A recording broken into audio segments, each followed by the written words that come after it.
Hello दोस्तों, सभी को राधे राधे। दोस्तों, मेरा नाम है रोबिन कुमार और मैं आज आपको संवैधानिक विकास से संबंधित 28 क्वेश्चन करवाने वाला हूँ, जो कि किसी ना किसी परीक्षा में पूछे गए हैं और आगे भी पूछे जाते रहेंगे। ठीक है दोस्तों, तो ये क्लास बहुत ही इंपॉर्टेंट रहने वाली है। आपको एसएससी, आप अगर एसएससी, रेलवे, स्टेट एग्जाम, किसी भी एग्जाम की तैयारी कर रहे हो तो ये वीडियो आपको बहुत ही सफिशिएंट रहने वाली है। ठीक है दोस्तों, देखिए, पहला क्वेश्चन, संविधान सभा में सदस्यों का चुनाव कैसे हुआ था? सीधे सीधे जनता द्वारा, भारतीय राष्ट्रीय कांग्रेस के नामांकन द्वारा, भारतीय जन राज्यों के शासकों से नामांकन द्वारा, प्रांतीय विधानसभाओं द्वारा।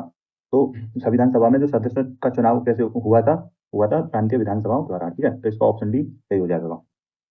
ठीक है, नेक्स्ट क्वेश्चन है, निम्नलिखित में से किस अधिनियम के अंतर्गत भारतीय विधान परिषद को बजट पर बहस करने की शक्ति प्रदान हुई? ठीक है, तो ऑप्शन है आपके पास भारतीय परिषद अधिनियम 1861, भारतीय परिषद अधिनियम 1892, भारतीय परिषद अधिनियम 1909 और भारत शासन अधिनियम 1919। तो इसका जो ऑप्शन बी है, भारत परिषद अधिनियम 1892। ठीक है, तो ऑप्शन बी सही हो जाएगा। ठीक है दोस्तों, नेक्स्ट क्वेश्चन, केंद्र में द्वैध शासन किस अधिनियम के अंतर्गत स्थापित हुई थी? ठीक है, जो केंद्र में द्वैध शासन हुई थी वो हुआ था 1865 1835 अधिनियम के तहत। ठीक है, 1865। और दोस्तों, अगर यहाँ पर आ जाए एक शब्द, केंद्र में द्वैसदनीय व्यवस्थापिका की स्थापना कब हुई थी? तो वो हुई थी 1919 में। ठीक है, 1919 के एक्ट के तहत हुई थी। ठीक है, नेक्स्ट क्वेश्चन, बंगाल के गवर्नर जनरल को भारत का गवर्नर जनरल किस अधिनियम द्वारा बनाया गया था? जो बंगाल का गवर्नर जनरल था, उसको भारत का गवर्नर जनरल कब से कहा जाने लगा? तो ये 1833 का चार्टर एक्ट अधिनियम। ठीक है, 1833 का चार्टर एक्ट। ठीक है, और यहीं पर आपसे पूछा जाए कि बंगाल का जो गवर्नर था, वो बंगाल का गवर्नर जनरल कब बना? तो वो था 1773 के रेगुलेटिंग एक्ट द्वारा। ठीक है, तो आप इस बात को ध्यान रखिएगा। कलकत्ता में सर्वोच्च न्यायालय की स्थापना का प्रावधान किस एक्ट में किया गया था? यानी कलकत्ता में सर्वोच्च न्यायालय की जो स्थापना की थी, किस एक्ट के तहत की थी? तो वो था रेगुलेटिंग एक्ट 1773। ठीक है, इसके जो मुख्य मुख्य न्यायाधीश थे, कौन थे?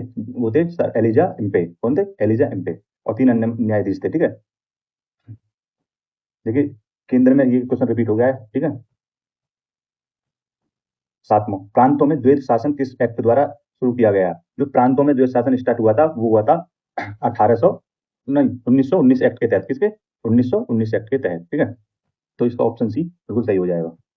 ठीक है, नेक्स्ट क्वेश्चन, किस एक्ट ने पहली बार भारत में शिक्षा के लिए 1 लाख रुपए का प्रावधान किया था? तो 1793 चार्टर एक्ट, 1813 का चार्टर एक्ट, 1833 का चार्टर एक्ट या 1853 का चार्टर एक्ट? तो मतलब पहली बार जो शिक्षा के लिए 1 लाख रुपए का प्रावधान किया था, वो क्या था? 1813 का चार्टर एक्ट। ठीक है, कौन सा? 1813 का चार्टर एक्ट। ठीक है, नेक्स्ट क्वेश्चन, भारतीय विधान परिषद को बजट पर बहस करने की शक्ति किस अधिनियम से मिली? तो ये 1892। ठीक है, तो किसमें? 1892 का है। नेक्स्ट है, मार्ले मिंटो सुधार किस वर्ष पारित किया गया था? 1905, 1909, 1911, 1909, 19। ठीक है, तो मार्ले मिंटो सुधार जो था, कब कब हुआ था? 1909 में। कब? 1909 में। ठीक है, नेक्स्ट क्वेश्चन, भारत में सांप्रदायिक निर्वाचन का जनक किसे माना जाता है? जो भारत में सांप्रदायिक निर्वाचन का जनक था, वो कौन थे? तो ये था लॉर्ड मिंटो। कौन था? Lord Minto. Okay, next question, Bharat में संघीय न्यायालय की स्थापना किस वर्ष हुई थी? ठीक है, 1935, 1937, 1946 या 1950? जो देखिए, भारत में जो संघीय न्यायालय की स्थापना हुई थी, कब हुई थी? 1937 में। ठीक है, ऑप्शन बी राइट हो जाएगा। किस एक्ट के, मतलब किस शासन, मतलब भारत शासन अधिनियम 1935 के तहत हुई थी। ठीक है, नेक्स्ट क्वेश्चन, संविधान सभा में उद्देश्य प्रस्ताव किसने पेश करा था? तो ये किसने पेश करा था? बी आर अम्बेडकर ने किया था, डॉक्टर राजेंद्र प्रसाद ने, या जवाहरलाल नेहरू ने, या सरदार पटेल ने? तो देखिए, उद्देश्य प्रस्ताव जो पेश करा था, वो किसने किया था? ये किया था जवाहरलाल नेहरू ने। कब किया था? 13 दिसंबर 1946 में। कब किया था? 1946 में।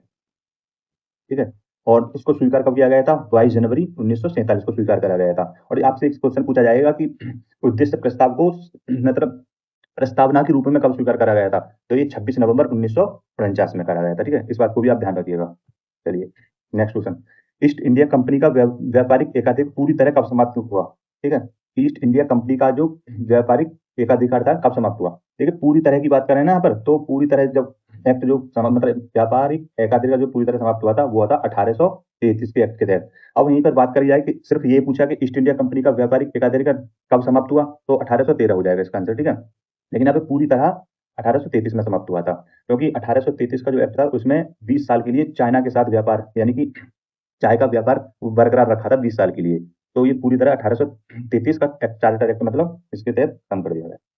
Okay, next question. भारतीय संविधान सभा के संवैधानिक सलाहकार कौन थे? जो भारतीय संविधान सभा के जो संवैधानिक सलाहकार थे कौन थे? Doctor B R Ambedkar, K M Munshi, V N Rao, T T Krishnamachari. तो कौन थे? V N Rao. ठीक है। अच्छा, नेक्स्ट क्वेश्चन। वायसराय को अध्यादेश जारी करने की शक्ति किस एक्ट से मिली? ठीक है, जो वायसराय थे यानी कि 1858 में जो मतलब हुआ था, उस जब से मतलब गवर्नर जनरल को वायसराय के तहत कहा जाने लगा। ठीक है, 1858 से। तो वायसराय को अध्यादेश जारी करने की शक्ति, और देखिए दोस्तों यहाँ पर ये भी कह सकता है कि गवर्नर जनरल को अध्यादेश जारी करने की शक्ति किस एक्ट से मिली? तो कब से मिली? 1861 एक्ट से। ठीक है, तो इस बात को आप ध्यान रखिए, 1861 में। ठीक है। Next question.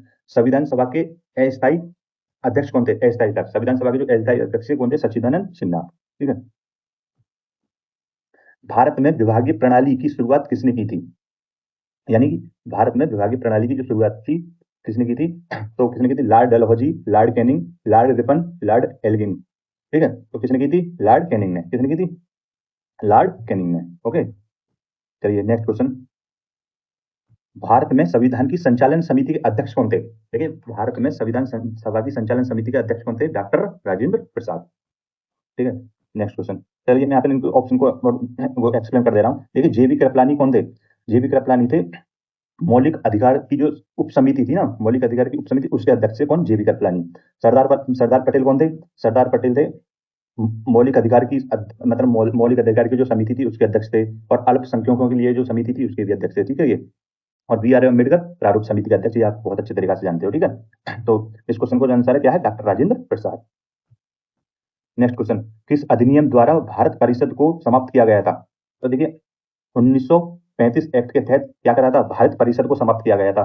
तो अगर यहीं पर आपसे पूछा जाए कि भारत सचिव सचिव का जो पद था वो कब से मतलब कब खत्म किया गया था, भारत सचिव का जो पद था, तो आप कहेंगे 1945 में। ठीक है, कब किया था? 1945। और अगर पूछा जाए भारत परिषद को तो 1935 में। ठीक है, तो आप इसको बहुत अच्छे से ध्यान रखिएगा। Next question. भारत में प्रत्यक्ष निर्वाचन की शुरुआत किस एक्ट में से हुई? यानी कि भारत में प्रत्यक्ष निर्वाचन की शुरुआत किस एक्ट से हुई? तो ऑप्शन है आपके सामने 1892 का एक्ट, 1909 का एक्ट, 1919 का एक्ट और 1935 का एक्ट। जो प्रत्यक्ष निर्वाचन की शुरुआत हुई थी वो हुई थी 1919 के एक्ट के तहत। ठीक है, आप ध्यान रखिए इसको। नेक्स्ट। मॉन्टेग्यू चेम्सफोर्ड सुधार का संबंध किस वर्ष से है? ठीक है, तो ऑप्शन है 1909, 1919, 1935, 1947। तो इसका जो ऑप्शन बी है वो ठीक हो जाएगा। ठीक है, मॉन्टेग्यू चेम्सफोर्ड। ठीक है, नेक्स्ट क्वेश्चन। संविधान सभा में प्रारूप समिति के अध्यक्ष कौन थे? ठीक है, प्रारूप समिति के अध्यक्ष कौन थे? मतलब नहीं नहीं, संविधान सभा में प्रारूप समिति का गठन कब हुआ? तो कब हुआ था? 29 अगस्त 1947 को। ठीक है, और इसके जो अध्यक्ष थे कौन थे? Doctor B R Ambedkar. ठीक है, तो नेक्स्ट क्वेश्चन। कैबिनेट मिशन किस वर्ष भारत आया था? कैबिनेट मिशन किस वर्ष भारत आया था? 1942, 1945, 1946, 1947। तो कब आया था? 1946, मार्च 1946 में आया था, 24 मार्च 1946 को। ठीक है, next question. Board of control की स्थापना किस एक्ट द्वारा हुई थी? जो बोर्ड ऑफ कंट्रोल की स्थापना हुई थी वो हुई थी फीड्स इंडिया एक्ट 1784। ठीक है, किसके तहत? फीड्स इंडिया एक्ट 1784 के तहत। ठीक है, नेक्स्ट क्वेश्चन। भारत का प्रथम वायसराय कौन था? Lord Canning, Lord William Bentinck, Warren Hastings, Lord Mountbatten. जो भारत का प्रथम वायसराय था कौन था? Lord Canning. ठीक है, लॉर्ड कैनिंग। और देखो दोस्तों, लॉर्ड कैनिंग ही भारत का अंतिम गवर्नर जनरल था। कौन था? भारत का अंतिम गवर्नर जनरल कौन था? यही था, कैनिंग। ठीक है, तो ये बात भी आप अच्छे से ध्यान रखिएगा। देखिए नेक्स्ट क्वेश्चन है। सिविल सेवकों के लिए खुली प्रतियोगिता किस एक्ट से शुरू हुई? यानी कि सिविल सेवकों के लिए खुली प्रतियोगिता किस एक्ट से शुरू हुई थी? तो देखिए, इसके लिए जो मतलब खुली प्रतियोगिता एक्ट जो 1833 एक्ट के तहत शुरू हुई थी।